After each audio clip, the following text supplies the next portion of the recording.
Train by day, Joe Rogan Podcast by night, all day. But for people that don't know what we're about to be talking about, you had one of the most horrific injury streaks in the sport in your prime. You know, you were considered to be one of the top pound-for-pound fighters in the world, and then you had a series of catastrophic injuries and surgeries. So this is for a lot of people listening to this podcast that aren't really hardcore MMA fans. Yeah, that makes sense. So you, like, talk us through it, because you went through, like, one of the most difficult trials in terms of recovery from injury. The most difficult I've ever seen anybody go through in the entire history of my time of calling fights. Well, for fighting, I definitely agree. In the sport of fighting. I've heard of the sport of NFL because I researched them. Oh, okay. These guys who went through 3 ACL reconstructions came back and competed. And one of them was just competing. They almost made it to the Super Bowl. And he had 3 ACL reconstructions in the game of football and came back and was still playing. And he was like over 30. Wow. And people like that need to be around in this world. Sure. Just to let you know that's possible. Just to let you know that it can be done. And, yeah. And that was kind of what gave that mindset right there. When you make it bigger than yourself is the only way you get the power to get through stuff like that. And that's what got me through, is understanding that I go through these knee surgeries. It becomes bigger than me when I come back and succeed. It's not just about me coming back and getting my belt. I already had belts. I already knew what it felt like to be a 5-time world champion by that point at the age of 26 before I blew my knee out. I was on top of everything. I had everything that I thought I needed and wanted. Blew my knee out, get my belt stripped, go through 3 ACL reconstructions. You soon find out that you actually have no idea who you are. What was the initial injury? ACL, MCL. What happened though?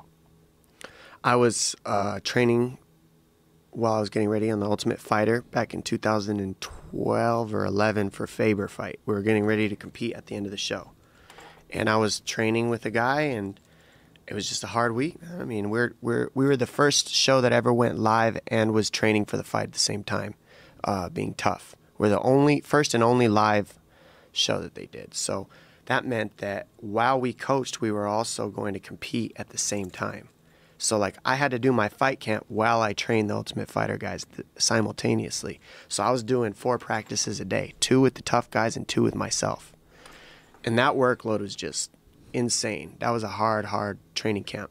Ended up breaking me down, hurt my knee, just sparring. It was a sparring day. Guy went for a grappling transition and sagged to my hip weird and just blew my knee out, a crappy takedown, where they sag instead of actually get the takedown. Mm-hmm.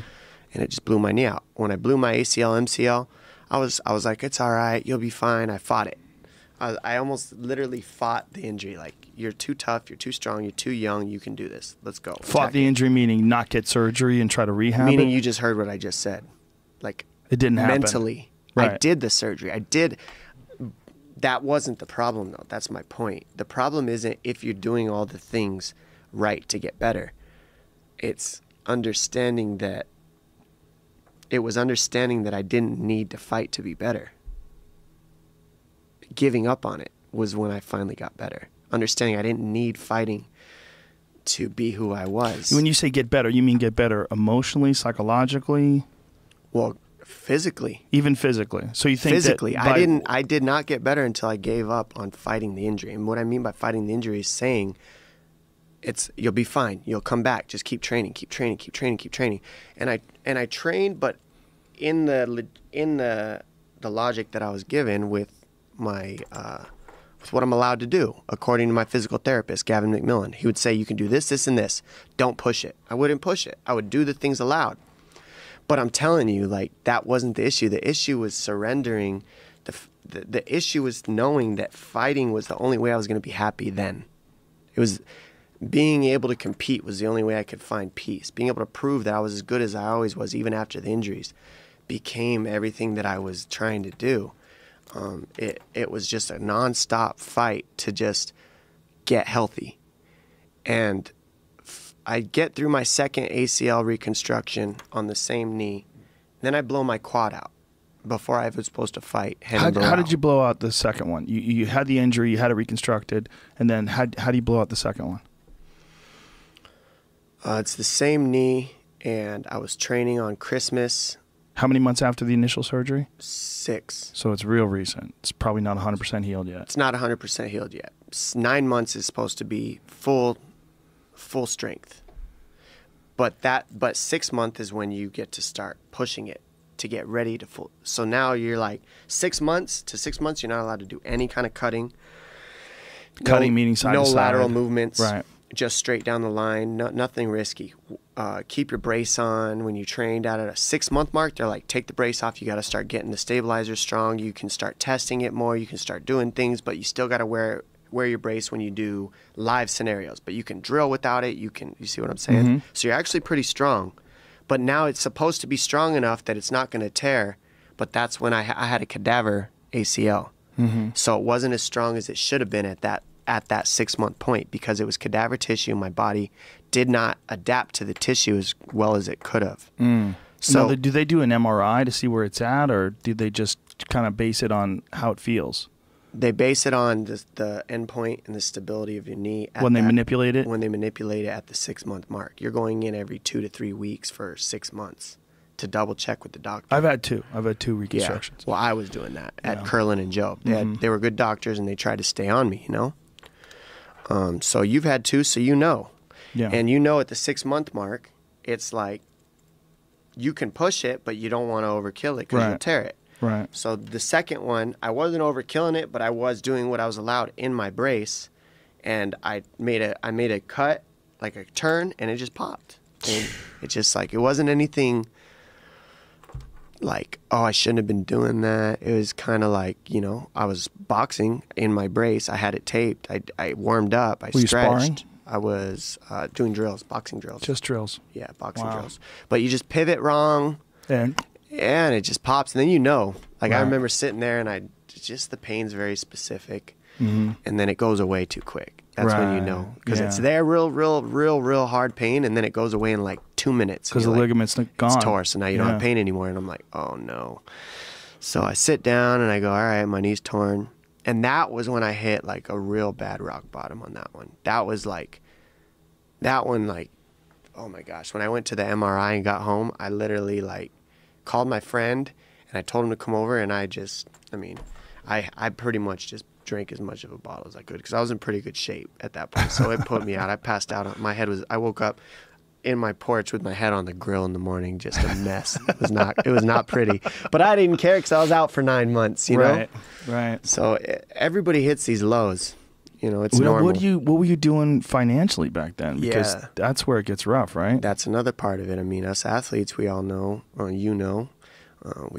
we only make money when we fight for the prize, And thank God, Lorenzo and the UFC, they gave me a decent chunk of money for a good part of time while I had the belt. And then once they took the belt, I stopped getting that chunk of money even when I was hurt. So they were paying me a little bit, a stipend while I was hurt, and that helped me. And then when they stripped the belt and gave it to Brow, they stopped with that, because I'm not the champ anymore. And then it was kind of like, that's what I mean. That's when it kind of got turned reality. Like, you're not the champ on paper anymore. You didn't really lose it, but that's it. So what are you going to do? What is this it? How are you going to make money? How are you going to do this? How are you going to do that? And I panicked, but I knew that I was going to still come back and fight because I was still young, and so I hadn't given up on fighting yet. Still only in my second ACL surgery, so I'm still not fully admitting that I'm a mess. Right. I'm kind of not really admitting it to myself yet. And it's screw what you're saying to everybody else. That's what I'm trying to say. It's what you believe to yourself is all that matters. Right. Period. And I was like, I'll be fine. This isn't that bad. I can do this. I've gone through worse. So in doing it, I still hadn't really just given up yet, and so I'm still competing in my mind, which is the problem. And that's when you're overworking, and not just doing things you're not supposed to on your knee, but just in general in life. I'm just overworking. I'm doing my Fox stuff now to make money, and then I'm trying to do my rehab 5 days a week because I have to come back and fight for the belt when I come back. And that's another thing people don't equate is I was the champ, so I got to come back and fight for the belt when I come back after this injury. I don't just get to come back and fight somebody 3 rounds. I got to come back and fight 5 rounds. Never been done before. I had nobody to bounce this thought off of. I just had to wing it, man.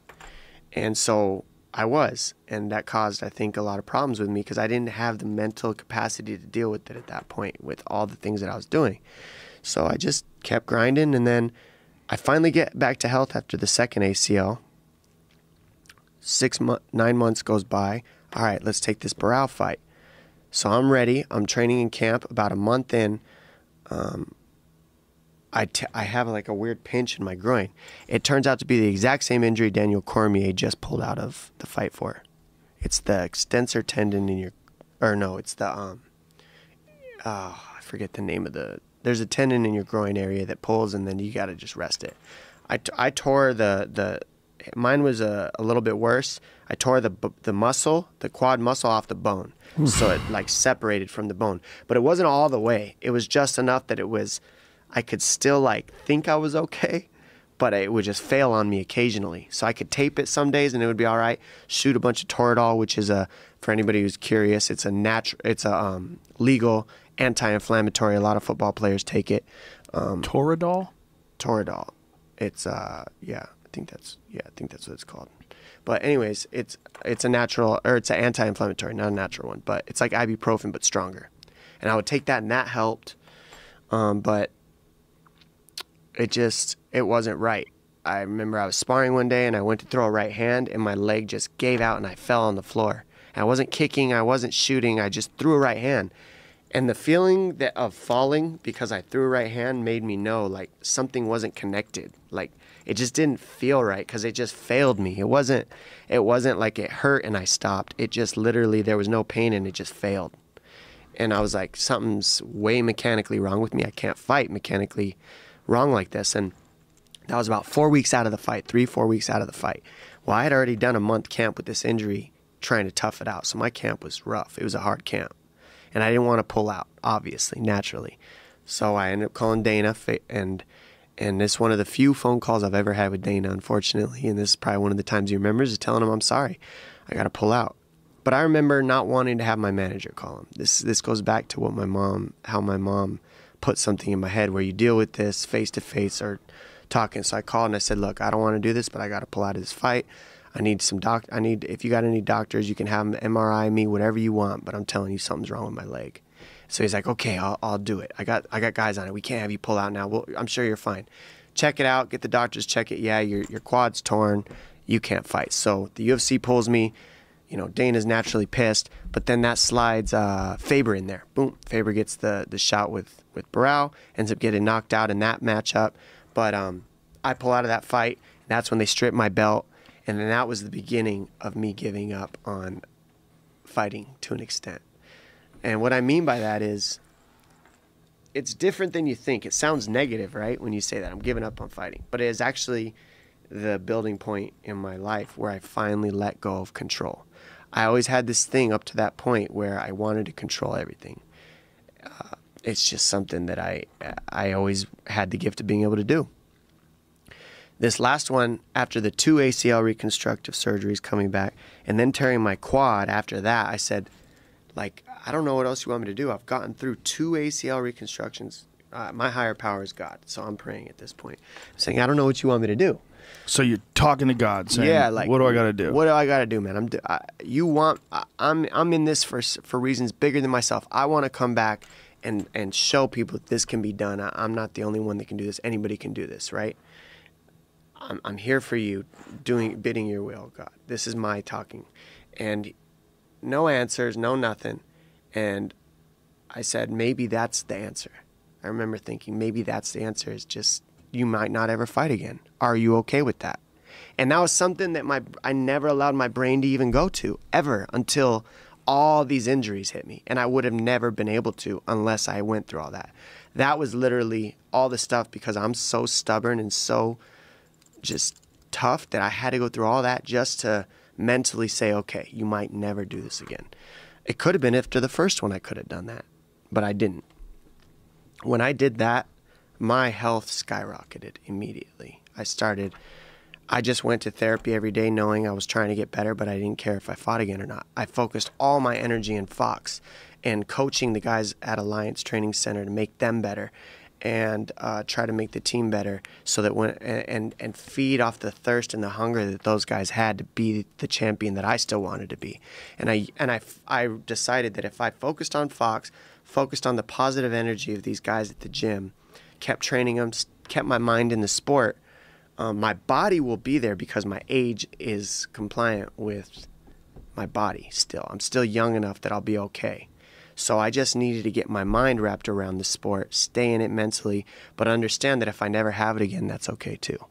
And when I did that, it took away so much importance off of needing to fight have the title as the person that I was, that it allowed me to open up and say, if you never fight again, you're still a great person. You still did great things. You still laid the tracks for the bantamweight division in a lot of ways. You did this, that you had a great career, Dom. Like, it's okay if this is it. And I kept that mindset, kept focusing on the things that I could control instead of the things that I couldn't, like the fact that I wasn't competing yet. And as I did that, I got healthier and healthier, came back, fought Mizugaki. That set me up to fight Mizugaki. Then destroyed Mizugaki, one of your best performances ever. Right, I felt great. First round destruction. That was the most at peace I've felt in a long time walking into that fight. I remember interviewing you after the fight, and you were like, I don't even remember what happened. Yeah. Like, you went into a trance. It was weird. It was one of the weirdest performances of my whole career, easily. Because the walkout was different. Just, I was so, I had no connection. I had no connection to the win or the loss at that point. There was nothing. I was just there to enjoy being there again after 3.5 years and all these injuries. Like, I can't believe I made it here. I'm not injured. And I remember thinking, like, you're in front of these people. Enjoy the limelight, man. Enjoy this ride. Like, this is incredible. There's people that would pay millions and trillions of dollars to get this walk you're about to get and go fight somebody in this octagon. Just enjoy it. Don't connect. And by letting go, man, by letting go of the injuries, by letting go of the win, by letting go of the loss, by letting go of either mattered, I was in my zone, and it allowed me to just be free. And that was the best performance of my career. But more than anything, it showed me a mental thing that I'd never opened up before.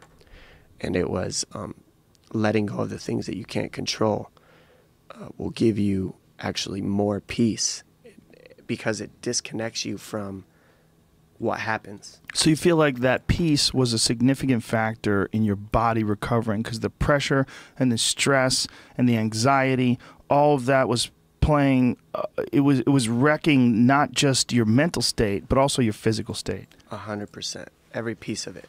That's really interesting. Every piece of it. And that's the biggest thing I learned is like, it wasn't my physical body. It was my mind doing it to my physical body.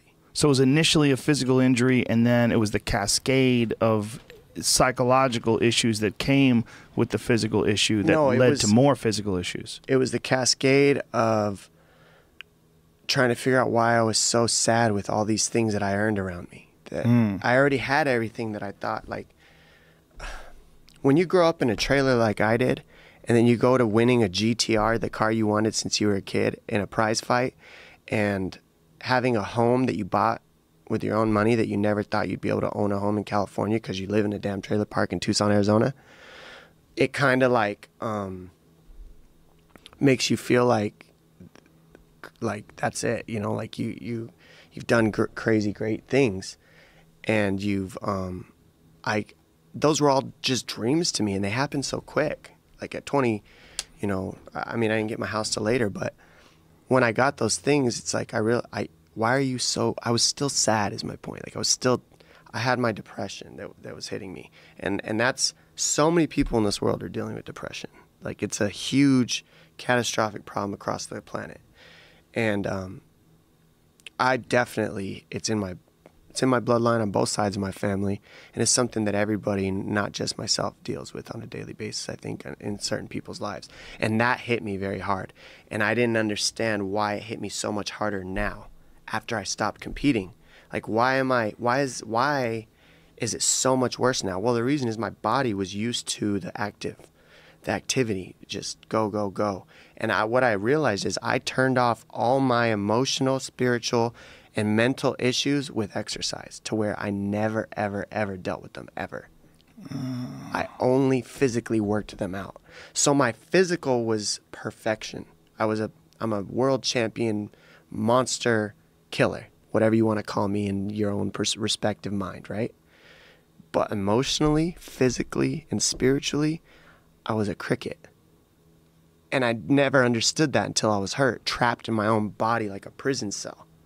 Couldn't train, couldn't run, couldn't walk, couldn't bend my leg, laying on the couch eating pain pills, realizing, man, unless you train, unless you compete, you hate yourself. You hate yourself. You're a piece of shit in your own mind without those things, without the beautiful girlfriend, without the beautiful house, without the nice cars, without the big money to show people. You hate yourself. So what am I really doing? Why am I doing this? I lost sight that the whole reason we're fighting is it's a spiritual, emotional, physical, mental battle that helps you grow as an individual and as a human being. It's not just to have these things that you think will make you happy. You have to learn those things through the process. And I didn't know that until I was trapped in my own body. And I literally felt like I was in a prison cell.